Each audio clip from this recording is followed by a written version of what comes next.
Welcome to Talmudic Treasures. Today we're learning Yevamot page 26, which discusses the situation of a witness that testifies that your husband died. So he said, because it looks a little suspicious if immediately afterwards you go and marry this woman, we don't want you to do so. However, in the event that this man at the time of the testimony was actually already married, and let's say sometime later his wife died, we will allow him to marry her.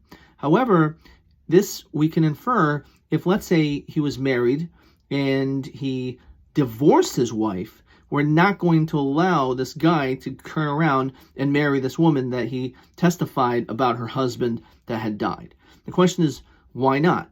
Well, the answer is perhaps the reason why he's divorcing his wife is because he really wants to marry this other woman. And that's the reason why he's giving this testimony to free her up so that he'll have an opportunity to possibly be able to move in and marry her. However, the Talmud says that's not always the case. It actually depends. We have to know what happened as far as their past, their relationship before this divorce. If, let's say, there was fighting that was going on, people knew that there was issues in the home, there was not peace and harmony there, so then we could say, okay, they got divorced. They were probably moments from getting divorced anyway. So in that situation, we'll actually allow this guy to marry her.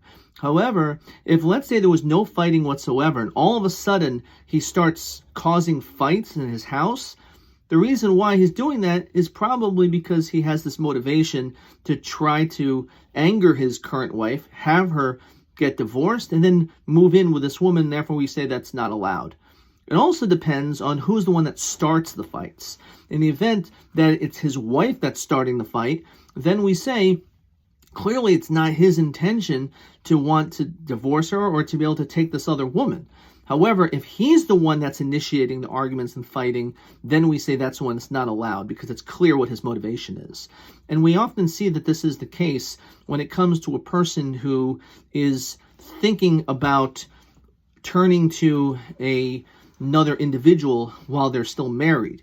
That what ends up happening, and one of the cues that perhaps there's something wrong in your marriage, is if all of a sudden, out of nowhere, your spouse starts picking fights and starts arguing and causing different types of quarrels about things which seemingly are totally insignificant. Perhaps that is somewhat of a red flag that a person needs to be aware of, and this is not anything new. This was taken from the Talmud thousands of years ago.